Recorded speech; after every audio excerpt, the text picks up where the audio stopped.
If I would have known this, honestly, when I first started reselling, I would have been so much better off. I would have made a ton more money. I would have saved a ton of time, and my life would have been far easier, far sooner. This is honestly the number one thing every reseller out there should be working on. This will drastically change your business. This is what big business and corporate America do right now to continue the growth and keep sales coming in, and it's something that you should be doing as well.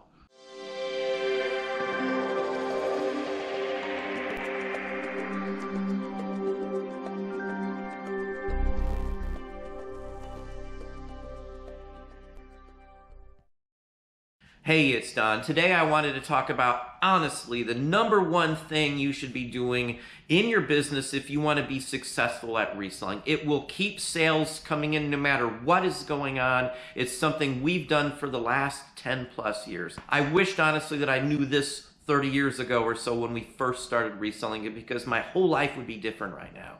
We would have made a ton more money. We would have had a ton of extra time. Everything would have changed about my business much sooner. Now, one of the biggest factors why we've been so very successful with selling the things that we do is because of repeat business. I have steady customers that have been buying from us for 10 plus years. The more steady customers I have, the less work, the less anything I have to do. And that's one big factor that you miss and most people out there are missing. Now, we do sell in niche areas, niche markets quite a bit. I've got a ton of different areas that we sell in, but we try to specialize those areas because we get more and more return customers from those. The biggest aspect on reselling is getting the customers to your store. More than half of every sale these days that I have is coming from somebody who's been buying from us for quite some time. Some days it's 70% of all of my sales are coming from people who've been buying from us for years. And that is the biggest factor. That's why everybody has a club, a membership, a page when you look at corporate America, repeat business, the whole works. That's why corporate America does it, because it increases their overall revenue. They have a steady stream of repeat business, repeat customers. Now, this is something you actually have to work at. If you're randomly sourcing, randomly grabbing things, which everybody does at some point, we've had to do it before too, you won't have that big of an opportunity. It honestly doesn't matter what you find to sell if you can't draw customers in, especially these days with how eBay and marketing and promoted listings and all that stuff has mucked up the entire search results for many people out there. It doesn't matter what you have. You have to get the customers. The customers are the number one thing that will keep your business going. And without customers, it doesn't matter a hoot what you're buying to resell. If everybody's out there buying the same things that you're buying, you're going to run into the same problems. You're not going to be doing very well because you'll be in flooded markets. You'll be fighting competition. You've got to figure a way to get past that. And one of the best ways is to do niche markets and center in on items where there'll be repeat business. Every aspect of what our business does is done so that we can garner more revenue. So even if the economy isn't doing good, stuff's slowing down for other folks, we have a set amount that I do year round, no matter what, and it more than covers every single bill I have and still allows us to have extra cash. And again, that's because more than half of my business, all of my business is repeat. I can always count on certain folks buying items from our store every other week after rent's done on the 5th, the 6th, the 7th. These are set routines that we have because of the customer base. And again, niche markets have brought me into this aspect of being able to get repeat business. Let's just show you just a couple of sales. Now, these are last year's from folks. Several of these folks didn't start buying from us to the middle of last year, and they've been buying from us ever since. I've just picked a couple of the last ones that had sales just in the last couple of days to them. So again, I get sometimes there might be a dozen, 2 dozen in the same week who are buying, repeat customers buying things. This is just one. Now, I've blocked out, obviously, their names on here because that's not the important issue here. But now some of the longtime purchasers from us have purchased $4,000, $5,000, $6,000 worth over multi-years. And this one is another example. Here's a $100 purchase, over 100, 25, 15, 26, 37, 20, 60, 33, 7, 13, 6, 24, 20, 35, 33, 14, 24, 25, 25. I'm not rounding them up, so it's actually higher than what I'm saying. 16, 16, 17, 15, 12, 19, 15, 17, 20, 16, 33, 7, 18, 28. I mean, there probably are $600, $700, $800 on this one. Here's another one. Same person. Now, this person collects German wine labels. May sound odd to somebody, but there's collectors for everything out there, all these sorts of things. This person has purchased 46 different purchases from us since he started. He's pretty much not missed a week buying something from us. And as you can see, it's a lot of labels, all different sorts. eBay doesn't show some when it gets a little far back. Here's another one. Now, this person collects soap-related items, and he's working on a book. The last person is a college professor who's writing a book on some military establishments, including military colleges and universities. So, I mean, these are folks that I talk to. I understand what the deal is. I know, that I'll give them a break. We've talked together about these sorts of things. So if they buy so many, I'll give them a break. If they buy or want to wait and look for like a month or so, and at the end of the month, pay at once for everything, that's fine too. I'm really open to helping the folks so that they know I'll be their best source for material. And as you can see, these go on. Some of these go on. There's quite a bit there. Here's another one. Now, this person runs some religious groups. She does some things through her church. She buys mostly religious items that she repurposes or uses for some material that she does with some of the kids and some of the groups she's with. So, and she's been buying from me for, quite some time. She spent thousands of dollars for me. Now, it's not so much bunches and bunches of little sales. She'll buy a bunch all at once, a couple times a quarter or so, she'll come in and buy something. So these are individual purchases, and they all kind of add up, and you can see there's quite a bit of stuff in here, and I'm just scrolling down just slowly. This is not nearly one of the biggest folks who buys from me. I've got tons of people who buy quite a bit more from me. This person bought 40 items here, $286. I always give her a break. I always do. And it's stuff that I normally wouldn't list, but I can list certain items because I have a buyer for those items before I even list them, even if it wouldn't be in my general scheme of things. A large number of these items that she's buying and the 3 or 4 other folks who buy religious items are buying are things that are lower value, but I sell so many to the very same person at the very same time. It's just so much worth my time and effort. And they're usually listed at the same time. They're quick lists, they're piece of paper, they go through a duplex scanner. I mean, these are really easy. I mean, she's purchased from us for, probably, I want to say 5 or 6 years. Here's another one. Now, this is a different story. This person is another college professor. At the end of each year, right when summer starts, he has extra funds that he invests into buttons.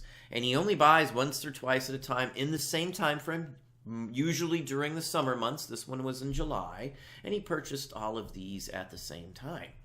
Now, he's working on some sort of historical work. They're all kind of similar or tied similarly to it.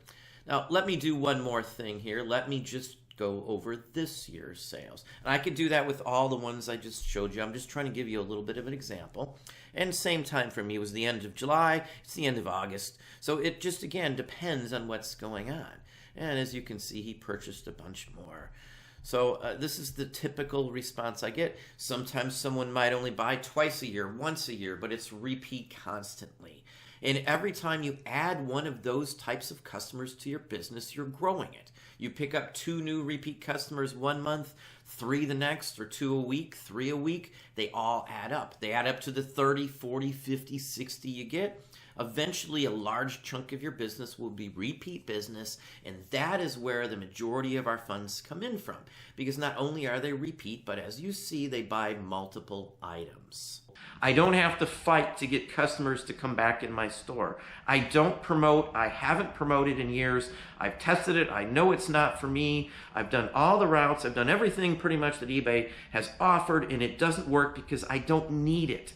I've got the repeat customers. The other resellers out there who do similar things just like me have the exact same results. Routine sales, constantly sales, constant repeat business, the same folks coming back and buying the same types of items. I collect things myself, so I do try to sell in mostly collectible fields because most of the money, the easy money, is there. Now, I do have volume, so volume does play a part in this, but that is actually a help to having repeat business. The more volume I have, the more repeat business I get. When I didn't have volume, I had very little repeat business, and I was fighting just like everybody else, trying to get the customers to come into my store. It's not that easy these days like it used to be. The competition is horrendously huge in many, many categories. Again, to make more money, I stay away from most of the categories that are flooded. You see some of the items I sell: toys, paper, music, records, stuff that they don't make anymore is probably the best because there won't be new ones popping up to flood the markets that you are in. Now, you can sell whatever you want. There's ways to get volume in almost any category out there. If you can't get volume in a specific category and you're relying on one-off sales, it'll be harder for you to get the new customers. That's why some folks in certain categories, like NOS categories, new old stock, they have to advertise sometimes depending on the items that they're selling. Clothing market, you have to advertise because, again, there's so many people selling it. Repeat business will negate the need to do promoted listings on a lot of your items. It'll negate the need to do a lot of that stuff, to throw more money out the window just to get the sale. You will already have the customer base. I can't stress enough why this is the #1 thing that's changed my business. When other people are floundering and having issues in summer or whatever the case may be, it's not that way when you have repeat business. When you're running 60, 70% repeat business, the other aspects are just gone. It doesn't matter so much to you about all those other little tiny details because the sales are constantly coming in. I don't have to fight. Again, that's the biggest aspect on why this is the #1 thing you should be working on if you want to have routine, constant, steady, countable sales. Sales that you can count on coming in over and over and over again. So if you want to have the best business out there, you want to have a reselling business that honestly is making you good money, where you can put money aside, pay all your bills, and have some fun in life, you've got to be able to get customers in, and the #1 way to have them is keeping repeat business. Now, even once you get into the niches and get into volume or find areas that do have repeat business, you're still going to have to keep those people and bring them back. Giving good discounts, offering them a special if they buy more than one item. Don't force them to pay right away so they have time to look if you've got big volume. There's a ton of things you can do. Answering email questions immediately. No matter what the question is, get to it immediately. Answer their questions, take care of their questions, leave feedback for them. Keep your feedback good as well. 100% obviously is what you really want to shoot for. Go for top rated seller plus status. You get a little bit of a discount on final value fees, plus at the end of the day, your customer base will know that you take care of folks because you've got such great feedback. You've got to stand out from your competitors. Again, you want them to come to you. Do whatever you can to bring them into your store. Niceness, talking to them, politeness, not pestering people for feedback, not pestering people for this or that. So customer service is a skill that you need to have. If you want to do well at this, your customer service skills have got to be top-notch. You've got to be better than your competitors at that aspect too. Every aspect of the game, you've got to be beating your competitors at. The competitors you're beating are other resellers trying to sell the same items. You need to take advantage of every little edge you can get, and all those aspects are very important. Having the best photos right now is super, super key. Bad photos will make somebody pass you by when they're sorting or looking for an item very quickly. Well, that's what I have for you today. Hopefully that gave you some ideas, some thoughts. If you enjoyed this video, please hit that like button down below. You can also hit the bell icon to be notified if I post new content or go live. Subscribe and tell all your friends.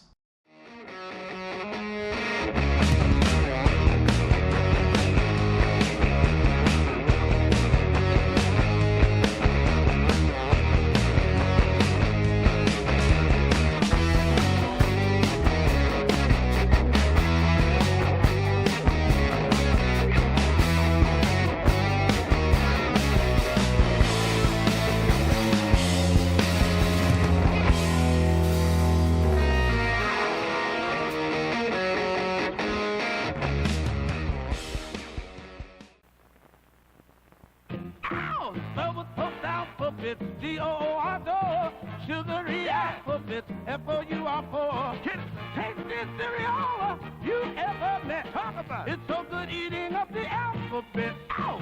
So it's post-alphabet, S-U-N fun. Sugary alphabet, R-U-N run. Tastiest cereal you ever met. Talk to me. It's so